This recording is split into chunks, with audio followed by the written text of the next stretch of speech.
William, I am excited for this episode. We hadn't really seen each other. It's been a minute. We've both been running around. We're in that window between Thanksgiving and Christmas, and wanted to jump on here at the end of the year and just talk about who we are, what we are about, and kind of our background. And so, anyway, you're kind of coming in to this episode hearing us catch up for the first time. So yeah. And it's kind of nice, though, because we've had, I guess, 7 or 8 episodes now with guests, and now, like, coming into the holiday season, we're going to have just, like, our own little discussion. And I like that. It's kind of like, it's giving that comfort, cozy, kind of chill vibes as we roll into the holiday season. I'm a vibe. Yeah, for sure. That. So. For sure. So 2025, that's, I say we just start kind of with the year, like looking back, and we'll get into like what this is all about and what our vision is and how the community can be engaged with us throughout this. But before we get to that, 2025, looking back, now that we're kind of at the end of it, we've done some of our own stuff with the podcast, obviously. And we've done some stuff with our music and collaborations. I kind of want your recap. What are your thoughts? Yeah. I was thinking about this yesterday and the day before, just because I've had a little bit of downtime. And I feel like even more so that at least for me, and I could probably say a little bit for you too, that at the very least, without knowing, that I'm right where I need to be. And I think you are too. Yeah, I would agree with that. Like more so than ever. I feel at home. Do you remember that question when we were having a drink at Mother's a couple weeks ago? That's a Mother's Ruin for everybody listening, which is our neighborhood watering hole. It's our beloved bar that we visit in good times and in bad. Yes. Anyway. Go get a hot cider, hot toddy. Yes. In the wintertime. It's amazing. But yeah, we were having a hot toddy together, and I said, what would be a fun question to ask, like, is to ask like future guests, like from their creative journey, if their creative journey was a road trip, where would they be leaving from? Where would they be going to? Where are they right now? Who's with them? How's the trip been? How long? And who's driving? Any of those answers, or you can answer anyone, just to kind of see. And I feel like in a way, like I answered that question the next day to myself. I was just like journaling and I first answered, I was out in the Midwest. I had left some big city like Atlanta or New York on the East Coast, and I was headed to Montana. Of course. And like that, and it's been a fun journey. And I'm out in the Midwest, finally kind of just starting to see some land and have my own like thoughts, not too many distractions. This is in the grand scheme of life. Yeah, life this is like my creative, and you're kind of in the Midwest. This is my creative journey. Saying? Yeah, my creative journey was a road trip. Okay, I see. So it's about to open up into this beautiful landscape. Yeah, with Montana being home, like, and hopefully music released, right? See, I don't know, but see, because now I re-answered all that to say I re-answered that question yesterday, and I was already home. I'm already here. Oh, so that's great. So you're already in Montana. This is a big this is a big realization to answer your first question. Looking back on 2025, I feel like I've made it. And what's so ironic is I haven't released a song yet, which we can get into later, our projects. But that, to me, that's freeing because I've already made it. Yeah. I don't know. That's just where I am. That's what it feels great.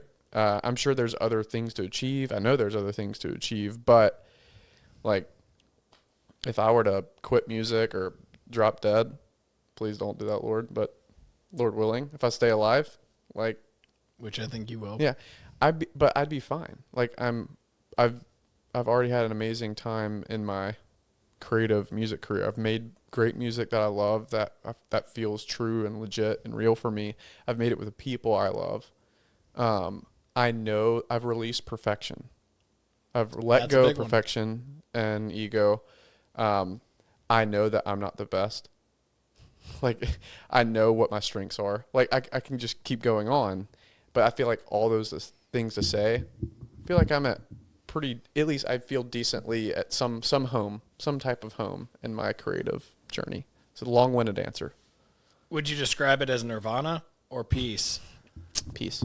Okay, so you're at peace with where you're at. That's the overarching message of 2025. Yeah. I think not to get super philosophical, I think everybody wants some sort of peace, whether they are aware of it or not. One of the true things in life, forget happiness, like it's peace. Yeah. I would agree with that. Yeah. 'Cause like without sadness and sorrow, like what is happiness? So that's why I feel like peace is like a nice answer to what I've been searching for, and I feel like I have it. I feel like I'm at home in peace. Not every day, but for the most part, I feel pretty content. And not content in a way where I'm like, oh, I don't have to work hard anymore. It's not that. Like I love working hard. But I feel like I'm in a season of where I'm in a good way. We have reached some sort of point where it feels like a nice plateau. It doesn't feel like I have to just keep climbing all the time. I can just stop and like enjoy the moment and enjoy working hard as a feeling like I just have to keep my nose down all the time. Right. Make sense?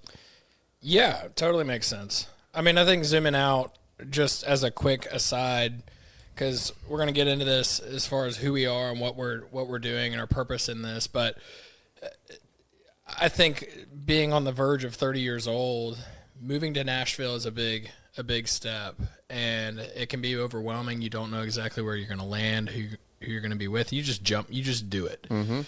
And it's for the love of it.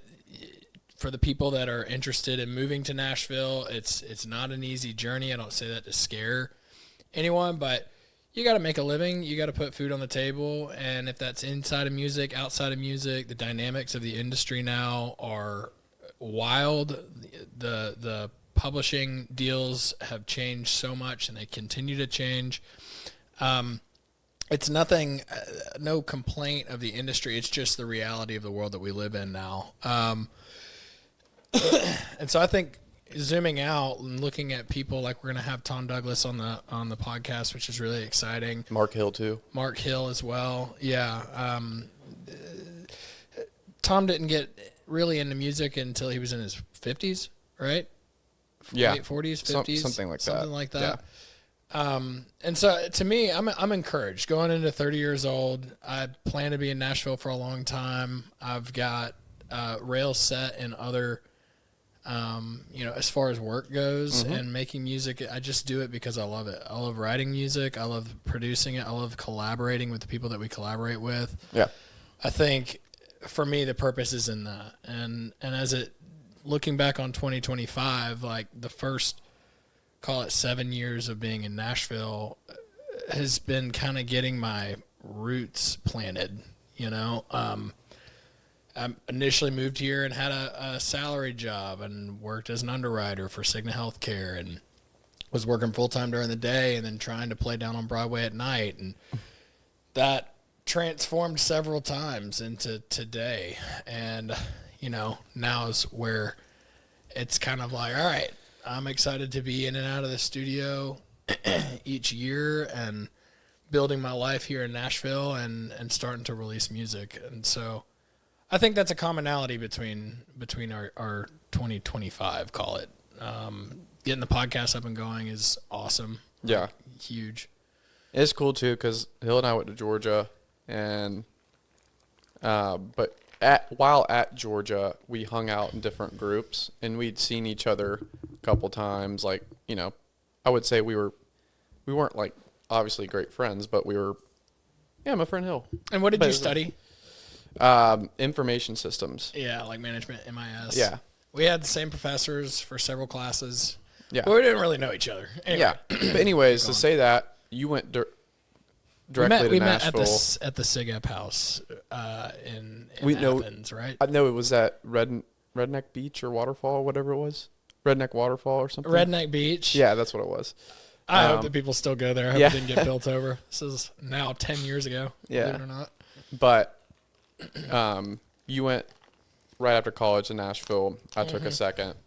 And it's cool, though, that we end up, you know, we're living together, and now we started a podcast. Like, it's just cool to see how things, like, grow, because, you know, the podcast started once as a vision, and now it's, oh, wow, now we've made some great steps to solidify that vision a little bit more and start paving the way, as opposed to just, ideating. Right. I think we did a great job figuring out like the purpose, the mission statement, which let's get into. But I think we sat in that for just like the right amount of time. Maybe, in my opinion, a little too long, but we got there.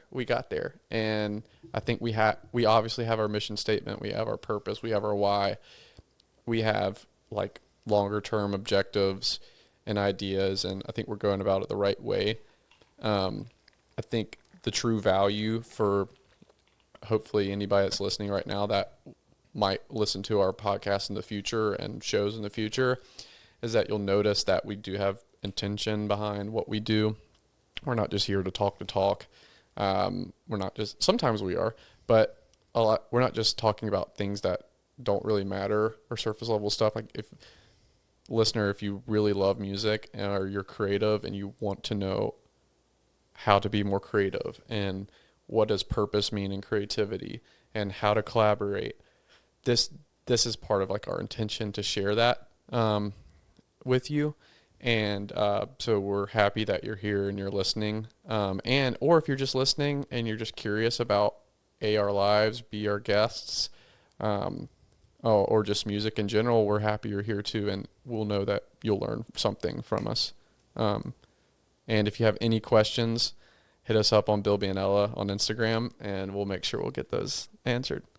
I love it. So yeah, let's dive into our why. I know I mentioned it a little bit. I think this would be a great time to kind of let the listeners know a little bit more about what's our mission statement, what are our objectives of the podcast, the show. We can get into like the vision too. Yeah, I mean, William, why don't we just jump into?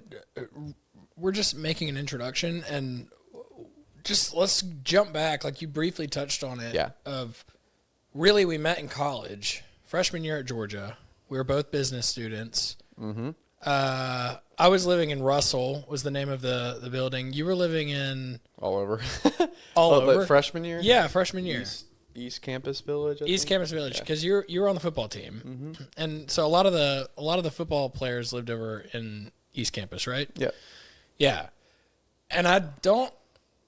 So you're saying we met over at Redneck Beach, which was like this.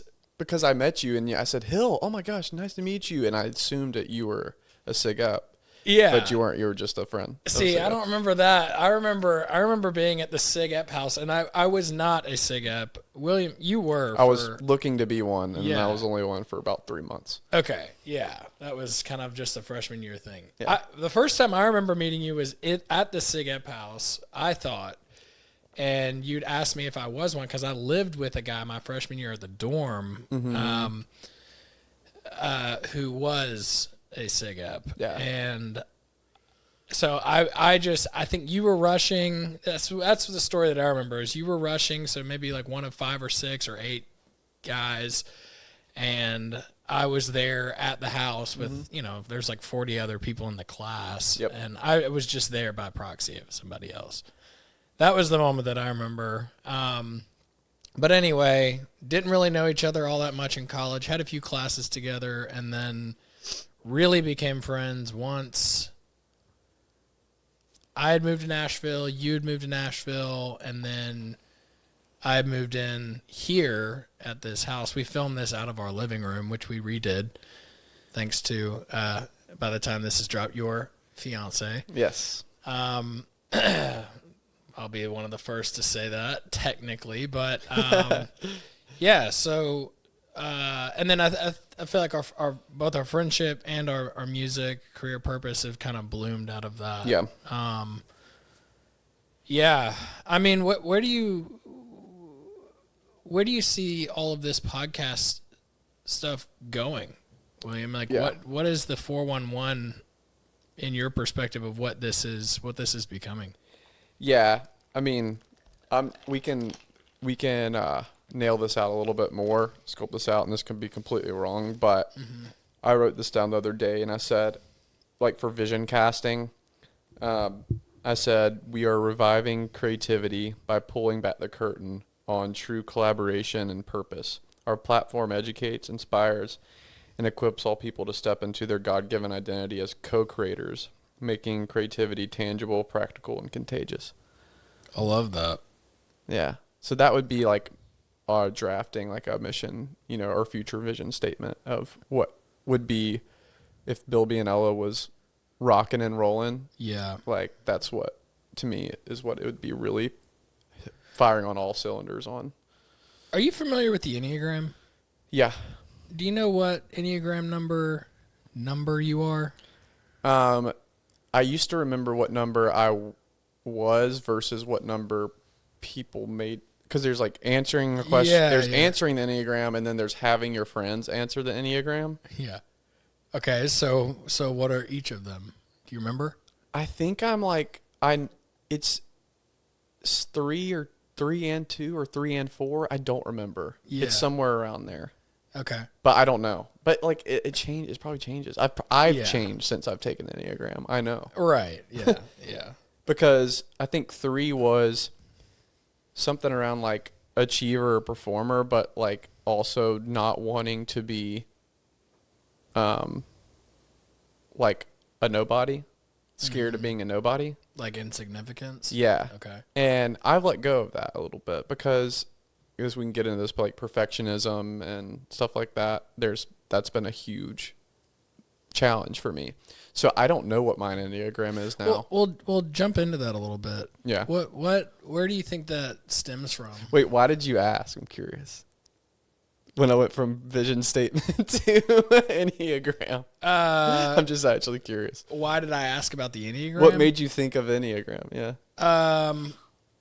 Or is that where you're getting at? Yeah, I'm getting okay. to that. All right, stay tuned. Yeah, stay tuned. So wait, what was the question?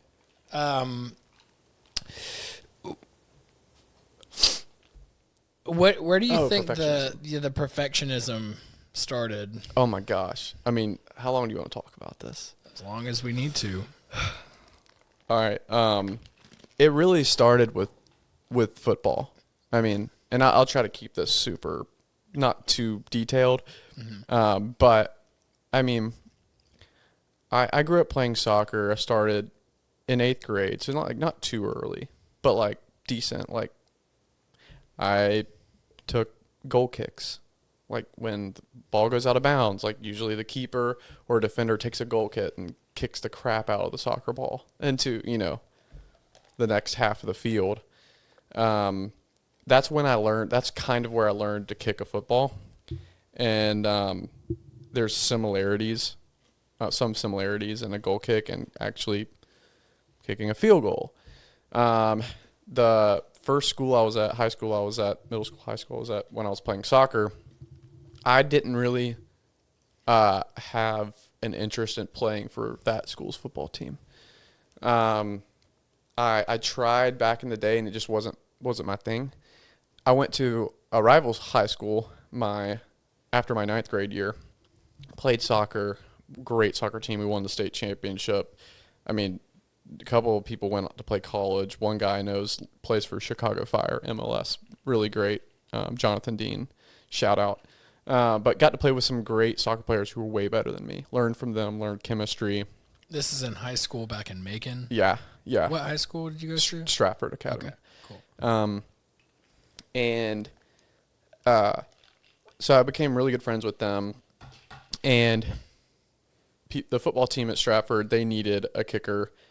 My 10th grade year, I said no. The junior year, I decided to give it a shot because I was becoming more friends. I just moved to Stratford, so this is just like a little bit of backstory. But anyways, I went to a kicking camp.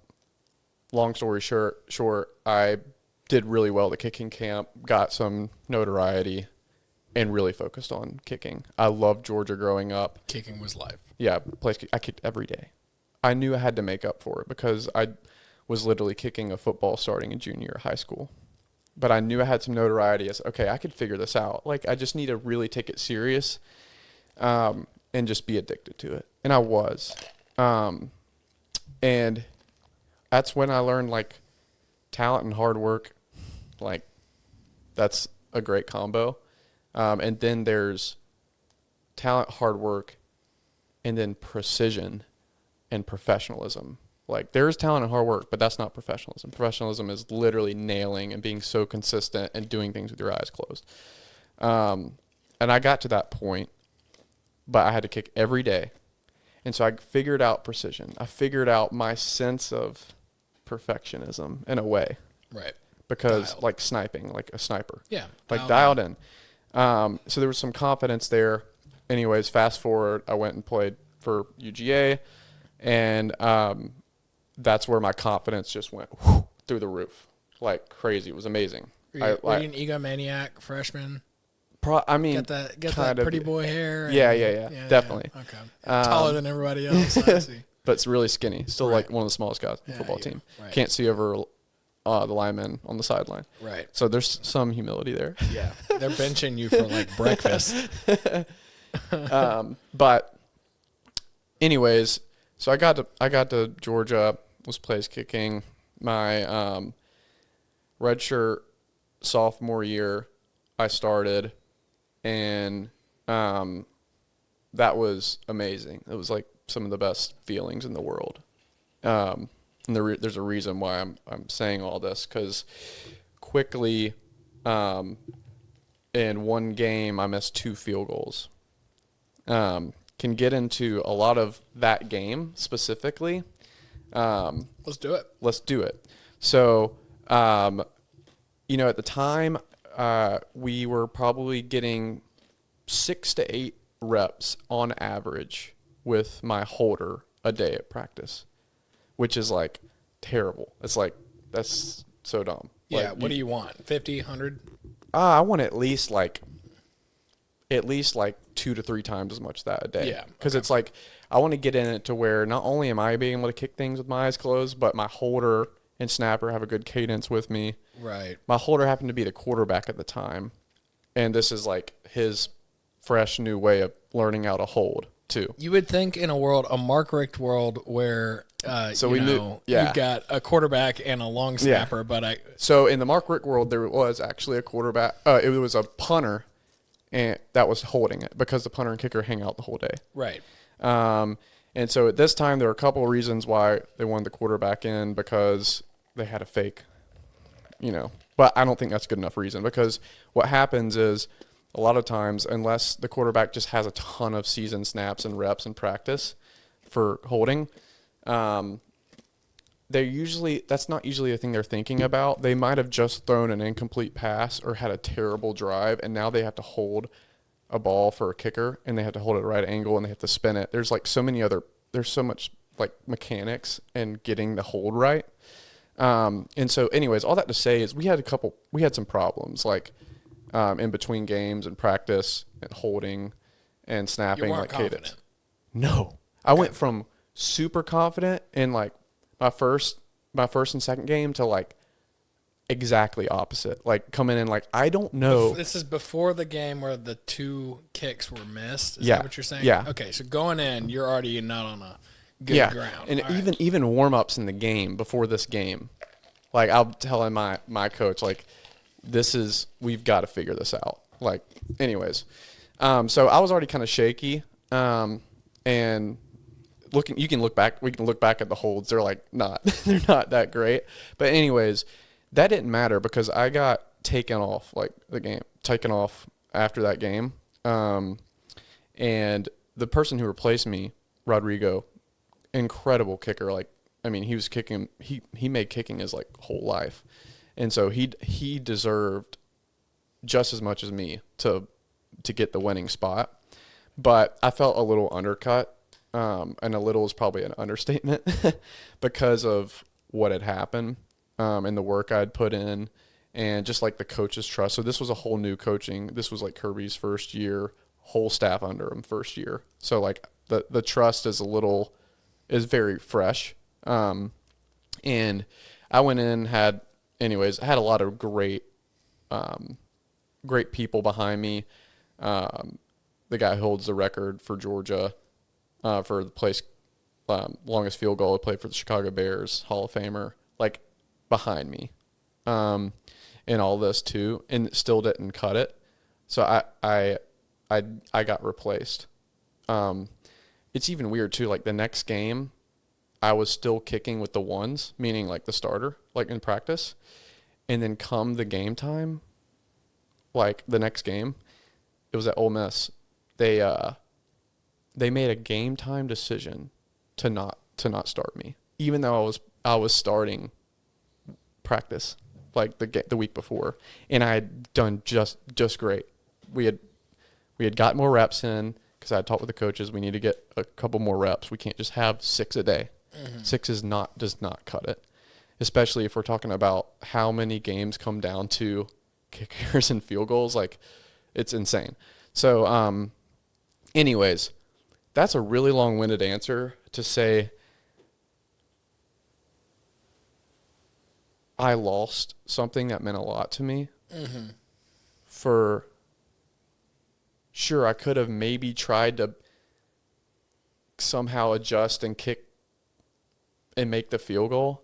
But, like, how many times does a quarterback throw an interception or a wide receiver drop a huge pass, right? Or there was a wide receiver left wide open and the quarterback didn't see it. Whatever it is, like, I wasn't given another chance. Right. And the amount of hate I got too, that was the first time I really got to see a lot of hate, right? People like texting me at numbers I didn't even have, like group me message, class messages, like people in my group me class just adding me, like completely shitting on me.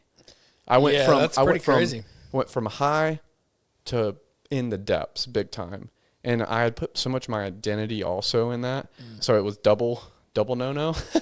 But anyways, and there's even more stuff too. Like 2 months later, my girlfriend broke up with me too, which is, so I'm feeling all these things. And the lie I fell to was, you have to be perfect if you want to be happy. That's where it came from. I see. Does that make sense? Yeah. So that's impacted. So how the kicking and that whole season, breaking up with your girlfriend, that season of college, really trying time. That's where this perfection, fear of not being perfect came from. Yeah. Yeah. That's a tough thing, especially going into creative. Yeah. Because it's never perfect. No. You have to at some point go, oh, I am creating this. Like, I have to take the paintbrush off. It's a tough thing, but it's the best thing. Yeah. For me. I agree.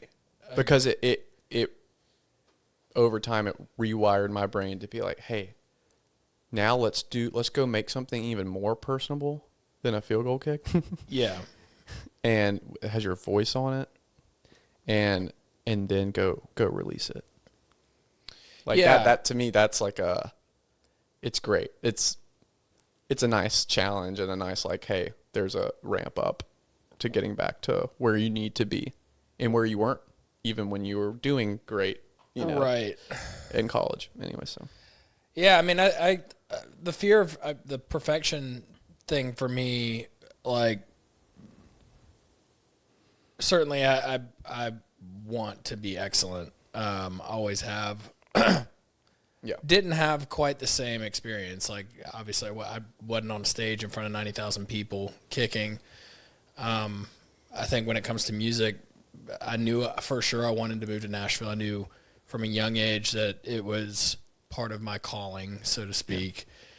Yeah. And I made a commitment when I moved to Nashville after graduating from college, like I'm going to be there for 10 years. It's a 10-year town. And after 10 years, I'll reassess. And I'm really thankful. I of course didn't have expectations, so to speak, but was very expectant. Like, when it comes to faith in God, like I had some prophetic words early on around music, and so in a sense, I did feel like and relate to the story of David.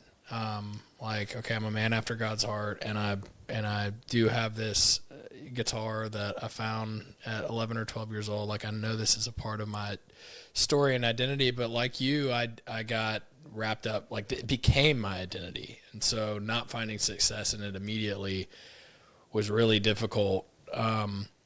But now, looking back as a re-wrap of 2024, going in and working with, some of our respective heroes, just to all the way to today, this podcast was a year in the making before we started releasing, and we wanted to aim after consistency and really good, high quality conversations. And we wanted to speak to a big audience, or not limit at first, and kind of as we go into it. So that's kind of part of the purpose of this, is we want to speak to people who are interested in moving to Nashville or have an interest in the creative space. We want to speak to business owners and business teams to talk about creativity and bringing it into the work environment. We want to create community here in Nashville. And so connecting all these links of, people that we've gotten the chance to work with and continue to work with. That's kind of an overall vision. And I'm kind of jumping down a rabbit trail a little bit, but, yeah, I mean, I think jumping back to really the fear of perfection, like, how do you think that impacts you now? And looking over like the last couple of years as your collaborations have increased and going and doing the work professionally and in studio and working with, like, how has that evolved for you? Yeah, I think a couple things. It's not in a bad way when I'm saying this, but like numb to the hate or numb to like just criticism. It's big. Like I already give myself enough criticism that I don't need like negative criticism. Like at that point, I'm already working on how I talk to myself. And I think even going through like the football journey,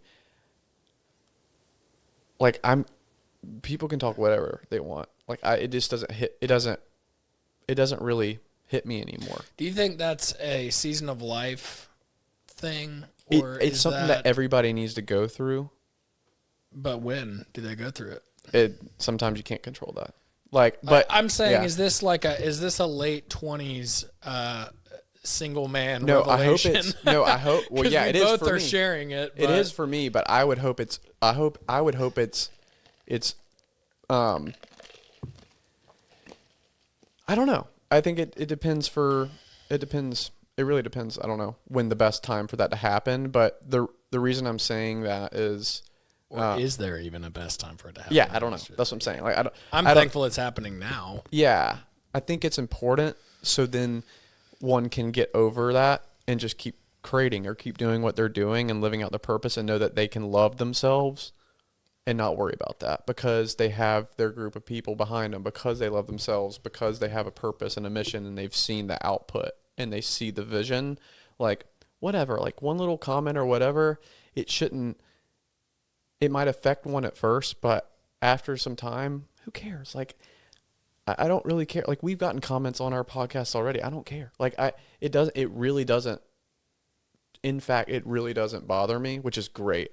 So I think that's kind of, in a way, that's how it's helped me. I've seen like, okay, what if I fail? And also when I fail and do something that's not perfect and and give it out to the world, I'm growing exponentially by doing that. Not because of a comment, but because I was able to release it and then make a next decision on what I'm doing next. What's next? Like taking that next step. Because perfectionism, all that is really is it assumes no progress. It assumes just sitting in ideas.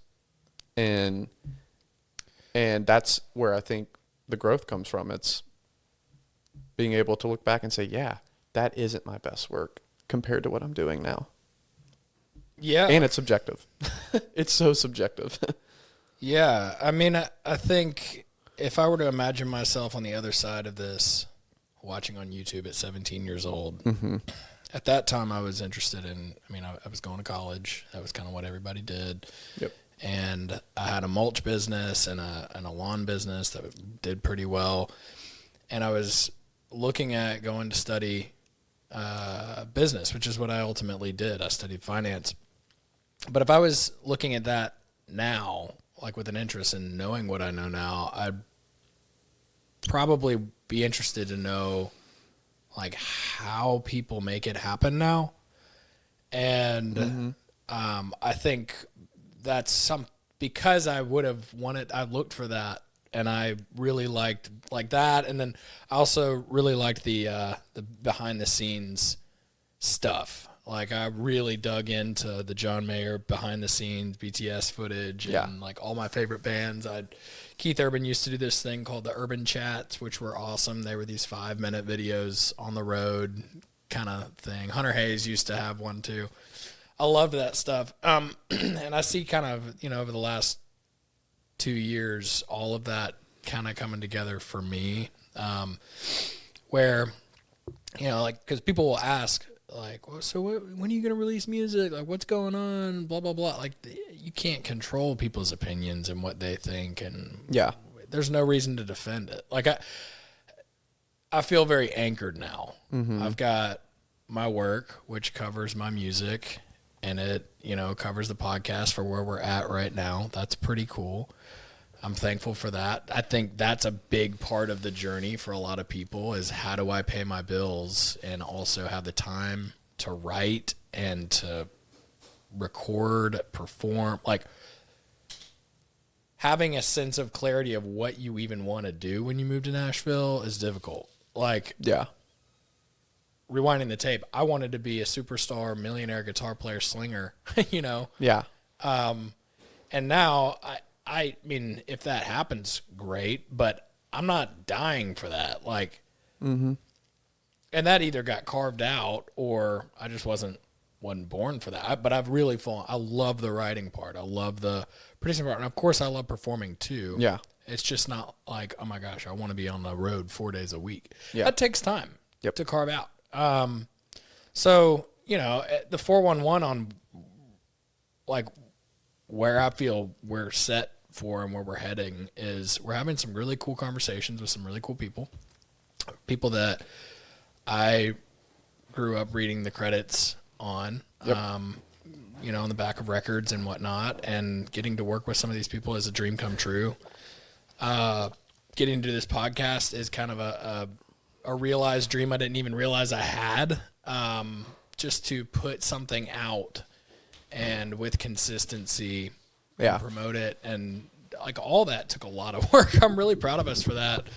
And I just feel like the momentum is just beginning. Yeah. I think the 411 on this is what the unique perspective that we have is we get to work with a lot of the same people that call it signed artists do.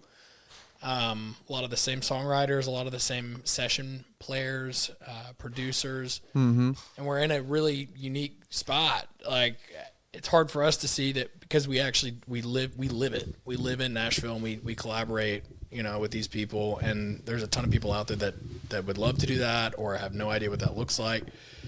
But we have a really unique perspective because we're on the outside looking in. Yeah. It's cool because it's kind of like in some ways it's a bridge, right? Yeah. From the super insiders who are in it all day to the people that are just like a general listener. So feel like we are kind of, in a way, a bridge because we are always asking ourselves these questions anyways, and talking about it just around the dinner table or whatever. Like, the amount of times you and I have said, dang, like, we should have this recorded, you know.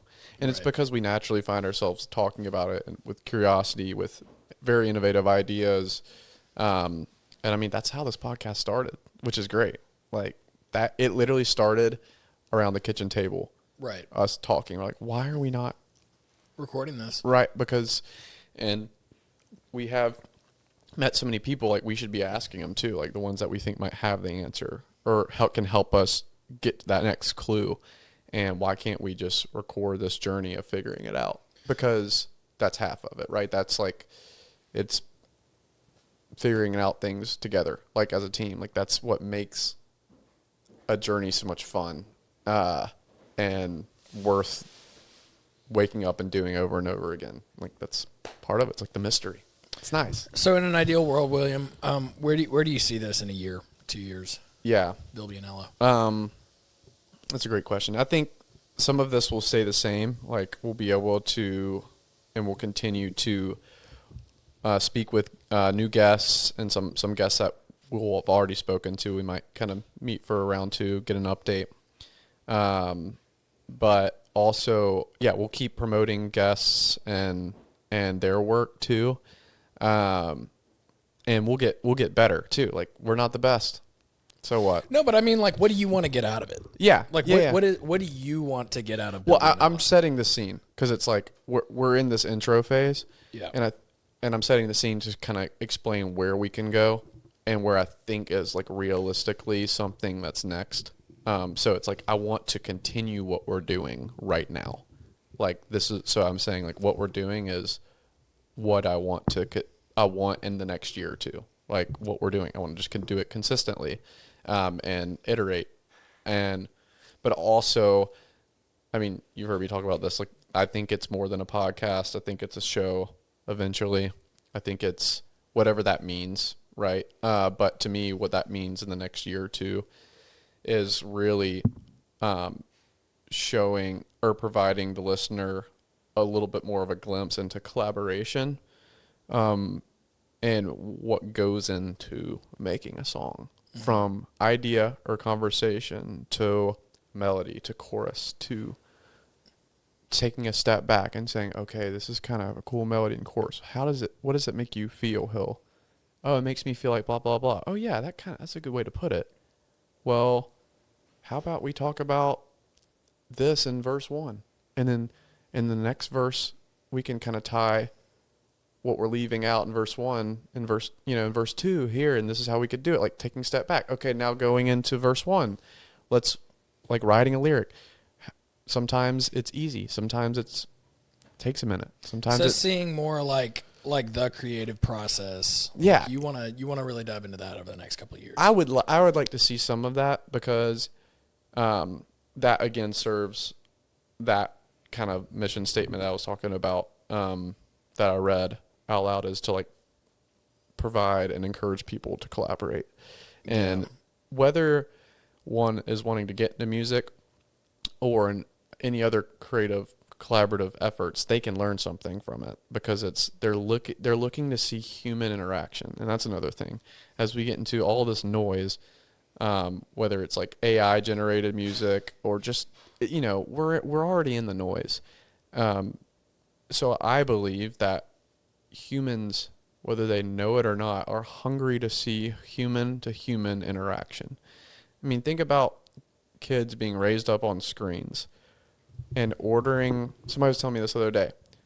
Their kid was so used to ordering food from an app that they didn't have to go to a person to order food from them at the cash register.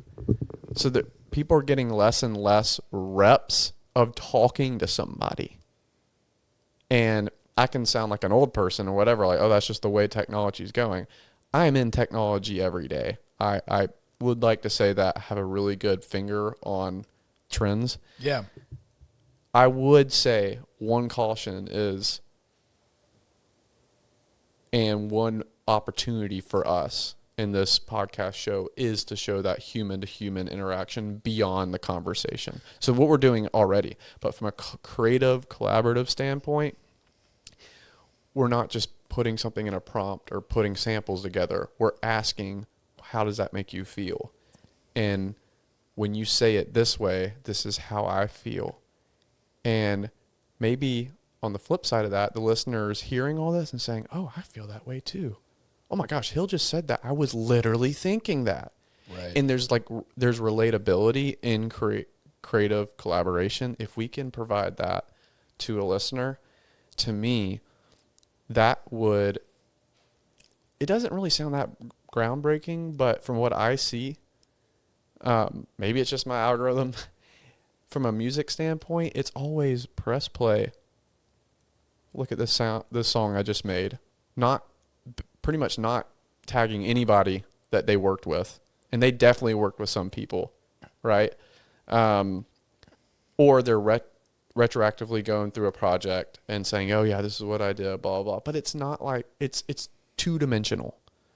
We need to provide that real human, made by human music in a very, like I say, digestible format for the listener. That would be my main thing for the next year and a half. Like if we can figure that out, which we are, I think that would be really fun. So that's my answer. What about you? Or what's your response to that? Yeah. As far as what I'd like to see with the podcast in the next year, 2 years,